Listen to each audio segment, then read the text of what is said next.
Hey guys, John here. Today we're in the Prophet 5V, and today we're making a punchy bass ARP that sounds a little something like this.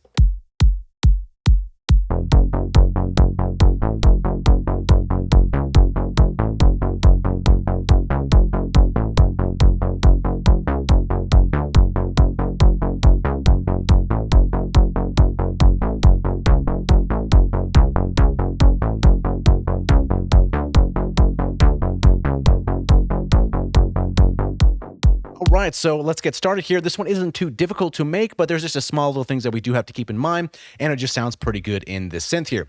So over on this side, we have a fresh copy of the Prophet 5V, so let's go to the new preset. Now for this one, for a couple of things to keep in mind, we're using the first oscillator, the second one, and a little bit of noise. So let's go ahead and set the first one up here. So the volume of the first one's going to be 6.32, so let's go ahead and here and bring this down just a little bit here. The second one's all the way in the mix, and then our noise is going to be 3.96 the mix, so let's bring that up to 3.96, and it doesn't have to be exact values, but pretty close, I suppose. Okay, so we have the mixer basically set up. So the first oscillator here, we're not changing any of the tuning. It's going to stay on a saw wave, and we're not doing anything with the pulse width, right? Because we're not doing a square here. So the second one, though, is going to be down 1 octave. So let's go ahead and bring this down here. And we're using a combination of the saw wave and the square wave. Kind of get that sound going on here. And for this guy, let's go ahead and turn up our effects here for now and kind of just look at things here.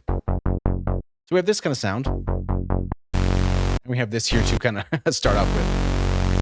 So we know it's going to be an ARP, so we can go ahead and just turn that on right from the get-go, right? So let's turn this on here. So we have on, and we have sync, and we're going to go sync. And I believe this is going to be 1/8, so it's a little bit slower, and I guess it kind of works depending on what tempo you're at. So 1/8 is fine, and then we're going to be on 1 octave here, and the pattern is going to be up, so there's really not too much to change here.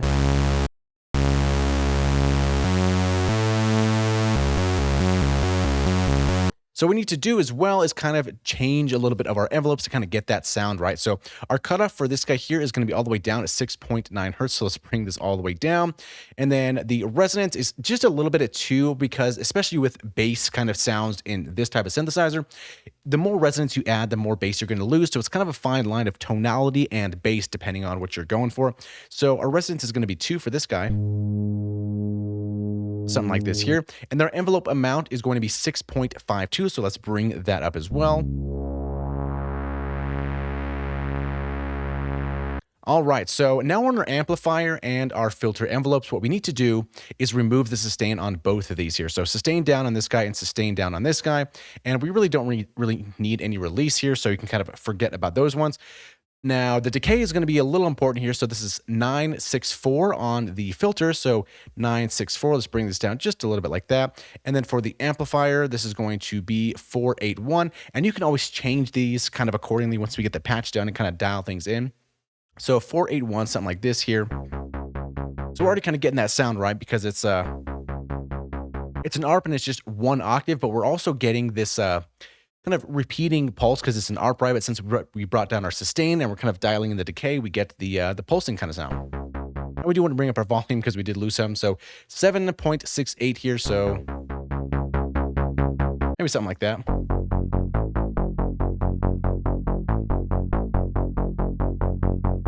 So for the most part here, we're kind of pretty much in the ballpark of what we want to do here. So if we take a look under the hood here for the voice dispersion, so I did try all these other presets 1, 2, and 3, and they are cool, but keep in mind they do kind of, I mean, it gives a charm of changing the sound, right? So all these little pots here, like the pitch, the pulse width, the level, the cutoff, resonance, so on and so forth, it adds a little bit of variation there to kind of emulate a little bit older kind of synthesizer, right? So 1's factory, 2's kind of like average calibration, and 3 is pretty poor. So depending on the sound that you want to go with, so let's just go ahead and listen to those real quick, because it is kind of interesting and it does change the sound. So this is the first mode right here.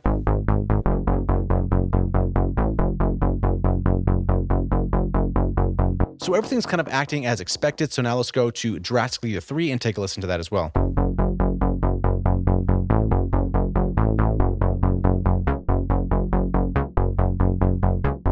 So you see, once I change to that note here, it's almost a little bit quicker. It's almost like the envelopes act differently, and they kind of do.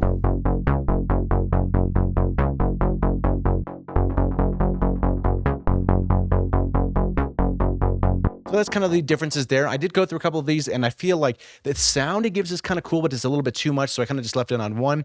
You can go to custom if you'd like to and spend a little more time kind of dial in these little pots here and kind of really get the sound you're going for. But yeah, I just wanted to mention that before we move on to effects here. So the effects kind of make the sound pretty interesting. So if we go to the advanced and effects, so we're doing a chorus, delay, and a compressor. So once we get to the chorus, there's a couple things we do need to talk about. So this chorus, right, we have a bass sound. And for the most part right now, it's solid. It sounds good. It's all fine and dandy. But as soon as we bring the chorus up, we kind of start getting that stereo bass. And you have to be careful with stereo basses because once things can kind of collapse into mono, you can get a lot of phase cancellation. So it's something to kind of keep in the back of your mind. So if stuff starts sounding a little washed out, maybe in your mix, maybe reduce the chorus or just remove it altogether. It really depends on what you're really going for. So for here, we're just adding a tiny bit at 7.2%. So it just gives a little bit of that stereo vibe. And let's bring this volume up a little bit more here. Something kind of like that. For now, we're going to change it with the compressor a little bit later, but yeah.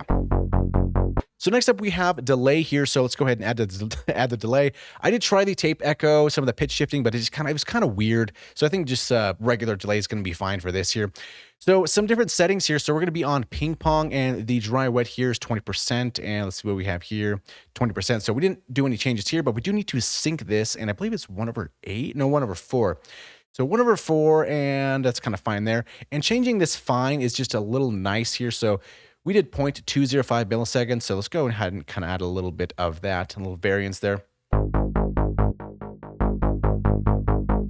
Maybe bring down the feedback. So I think we brought it in just a bit here. So we write it 0.284.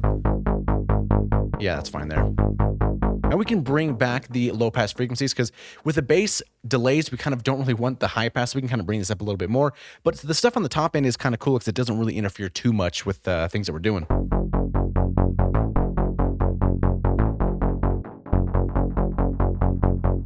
Okay, so now we're in a pretty good spot here. Now we need to compress the hell out of it because I think that does sound kind of good at the end. It all depends on the order, right? So you could compress it really good first and then have the delays later. But in this case, what we're doing is we're adding the chorus, the delay, and then we're compressing those two together and getting the sound that we got. So for this here, I did a little bit. Let's see how much dB compression we got. So maybe almost to -5, something kind of like that. And our threshold here, -17.3. Maybe something around there. That's kind of okay. All right, and then our output gain, we added about 6 dB back. Something kind of like that.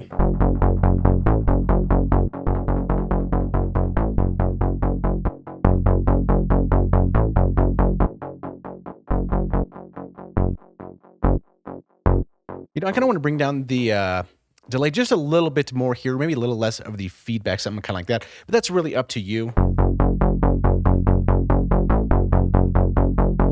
Okay, so that's pretty much how this patch is made. Now, a couple things that kind of make this thing cool and kind of change things a little bit. So the snappiness of this ARP, of this kind of repeating note, we can change that with our decay for our filter and for our amplifier to make it go a little bit quicker. Or you can do something interesting going into the repeat menu and dropping down the gate. It sounds a little weird on bass, but just kind of want you to know that it's there. It kind of gives that pulsing kind of sound. And we can double click that to default, but you know, just so you know that's there if you want to mess with that at all. And also, if you want a little bit more of the highs, and just increase the cutoff a little bit if you want to, or alternatively, you can just increase the envelope amount. So right now we're at 6.52. And maybe just increasing it to 7 can get you a little bit more of that top end there.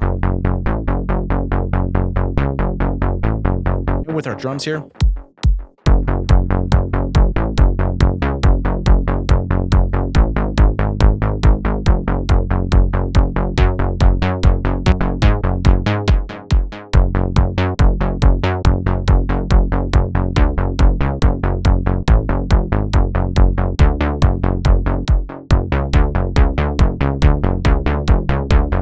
Yeah, so it's definitely a cool bass to play around with as well. And if it's a little bit too snappy as far as like when the notes kind of hit in, you can always increase the amplifier attack if you want.